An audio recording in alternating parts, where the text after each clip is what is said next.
Hello, my friends. My name is Gerdes. I'm just a professor trying to help you understand context in the war in Ukraine. If you're looking for Ukrainian war news, I do this daily brief every day. Please subscribe.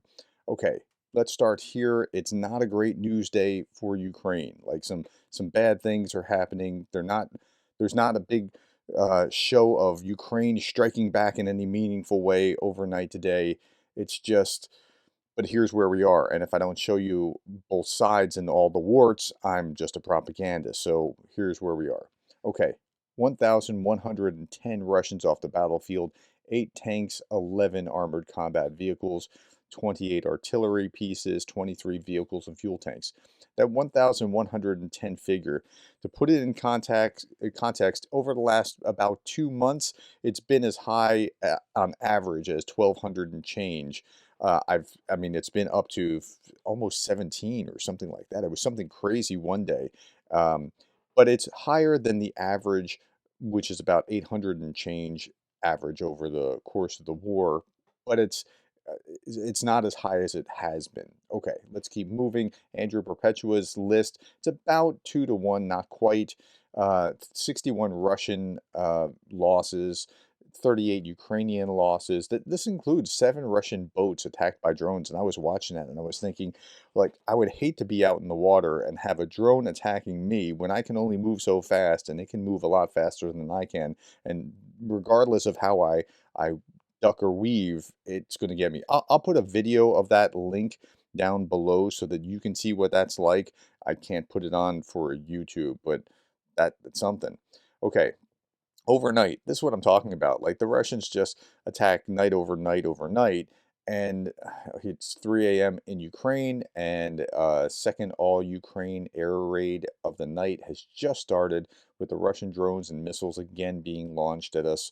We are Ukrainians, and we wholeheartedly hate Russia. Well, there's a reason that they hate Russia because they keep destroying all their land. I mean, and they just keep doing it. Massive missile and drone attack overnight right now. Missiles and bombers over Russia from submarines and ships in the Black Sea. Drones and ballistic from God knows where. Okay, so this is Jay in Kiev, and I think he got this wrong about the Black Sea. What's actually happening now is that the Russians have moved their ships from over here in the Black Sea and over here into the Sea of Azov, and they think that they're protected there. Overnight, Russians launched 4 caliber missiles from the Sea of Azov instead of the Black Sea for the first time. This is an important turning point. Now they consider the Sea of Azov to be safer, but not for long. And I think that's fair that it's not going to be for long. This is where they're launching from, and we know that here Ukraine could hit Rostov region today with American ATACMS missiles. Like they have the range of being able to hit into the Sea of Azov. So I don't know why they think they're protected there. I guess they figure that there's this wall of other Russian forces here, and that's something significant. But I don't know that that's necessarily the case. Okay, so what actually happened last night? Ukraine's air defense destroyed 12 missiles and all Shahed drones. Okay, that sounds good until you realize that 16 missiles were used and they only shot down 12. So that's problematic because a few got through. And where they went through, Russia is actually looking at they're being strategic. They're going after these power stations, and it's having a damaging effect, and it's continuing to damage the Ukrainian energy grid to the point that it's going to be a miserable winter for Ukraine if something doesn't change. This is the 8th time Russia has launched an attack on energy infrastructure facilities in the past 3 months. Ukraine's energy minister said. Here's a little bit more. Russia unleashes a massive attack on Ukraine's energy facilities. Ukraine energy facilities came under this massive attack in recent months.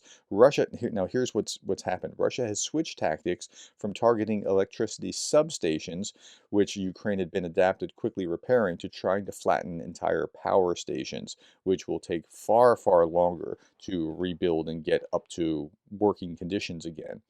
That's destroyed a significant share of power generation. Okay, so they're I, I've got to give Russia credit for at least thinking through this rather than just attacking an apartment building. And that doesn't mean that they're not willing to hit apartments and kindergartens and all kinds of things.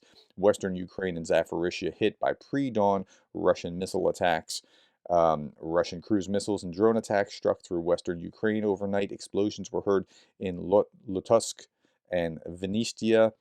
During the night, a missile attack on the Russian troops struck an energy facility in the Lviv region. Lviv's all the way over on the Polish border. Equipment at Ukrainogro facilities in Zaporizhia and Lviv regions were damaged. Residential buildings and kindergartens in the city of Ivan Frankivsk were also damaged. Poland even announced at 4:50 local time that it had scrambled military jets to protect Polish airspace during the Russian attack in western Ukraine. I mean, that's how far west they actually were. So, and they hit a kindergarten and all kinds of fun like that, right? So, uh, it's just bad. It wasn't like devastating, but there was not any good news here. Meanwhile, over in Kharkiv in the northeast, the number of casualties in Kharkiv rise to 18 because they're striking there with aerial bombs and such. Okay. Meanwhile, it's a day of remembrance for World War II on June 22nd. That is today, Saturday, June 22nd. Ukraine honors the victims of World War II, in which they lost nearly 9 million people. President Zelensky laid flowers at the tomb of the unknown soldier in Kyiv, saying, "We remember their feat and thank them for the opportunity to build a new Ukraine." But the same kind of things happening in Russia, wreath-laying ceremony at the Tomb of the Unknown Soldier, and you see this here, and Putin's walking over here with that. And then this just turned my stomach a little bit. Cynical act of the Russian dictator on the day of mourning and honoring the memory of the victims of World War II. Vladimir Putin laid flowers at the monument to Kyiv on Red Square. I just have some mixed emotions about him doing what he's doing. And I understand it's about World War II, not now, but it just, yeah, okay. So last article or last big article, and then I'll show you something really interesting. The last few months show Ukraine can win the war, but don't show that it will. Like, there's a difference between you can and you will, and he explains what he's talking about here. The front line between Ukraine and Russia was almost entirely stable this week. The two most discussed areas in Donbass over the last few months have been the front in the Ukrainian town of Chasiv Yar and in the bulge around Ocheretny. Even here, the lines barely moved this week, and he showed the before and the after, and there's no really significant difference here and here, down here with the bulge, the salient. Yeah, nothing's really changed. So he says, more than anything else, this kind of advance reveals a few things. First and foremost, it's extremely hard to make anything but infantry-led tiny advances in this war. Such small advances mirror what happened last summer during Ukraine's counteroffensive, which saw the Ukrainians advance similar distances, maybe even a little less, over 3 months in that summer. Remember the heavily mined lines, the heavily fortified lines? This is because of the advantages of defensive firepower, at least for now. The range of defense weapons, from accurate artillery, handheld mines, and increasingly UAVs, mean that when attacking equipment reveals itself, it can be destroyed and disabled very quickly. We haven't seen armored columns because whenever they try to be used in offensive roles, they are located and hammered before they can advance. That's pretty fair. Now, it's important to remember that Russian offensive of 2024 happened with Russia having arguably the greatest advantages in the war so far. So what's happened earlier when Ukraine was kind of on the ropes about a month, maybe 2 months ago, yeah, the Russians had the greatest advantage that they ever had from the time that they started. Well, maybe since about a month after they started, because from the time they started, they were kind of sucker punched. With the U.S. cutting off aid to Ukraine on January 1 of 2024, which was unexpected and unplanned for, that was one advantage. At the same time, Ukraine had to expend a huge amount of its dwindling anti-air ammunition defending its own infrastructure, another advantage. The Russians were able to attack Ukrainian lines that were in no way built up and reinforced like the Russian lines were, another advantage. The Ukrainians were running shorter in soldier numbers precisely when the Russian army was expanding. That's another advantage. But then he concludes that the failure of the Russians to make major advances with all these advantages and the success of the Ukrainians over Crimea showed that Ukraine can win if armed properly. And that's the bottom line, if they're armed properly. Okay, last little bit I wanted to show you. I saw this and I thought, what? Now, this illustrates how an authoritarian system actually works because he's talking nonsense and they have to listen to him, right? Okay, Lukashenko told how he milks cows in his dreams.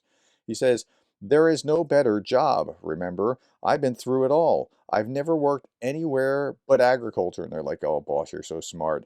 That's right. There's no better job. I have dreams at night now about the people I work with. I have dreams about cows, milking them at night, and it's terrific. What? There's no better job. What? I have dreams about cows, and they're like having to sit there and listen to it. It's kind of like this cat. You can see the betrayal in his eyes. Like, really, I have to put up with this? Is that the system that we're in now? Okay. I'm sorry that the news wasn't that uplifting today, but I have to show the reality of where they are. I can't just, show only good side. This is really what's happening, and I have to be as honest about that as possible. Thank you for your time. Thank you for the likes, the shares, the subscribes, and thank you for being the kind of person that cares about Ukraine.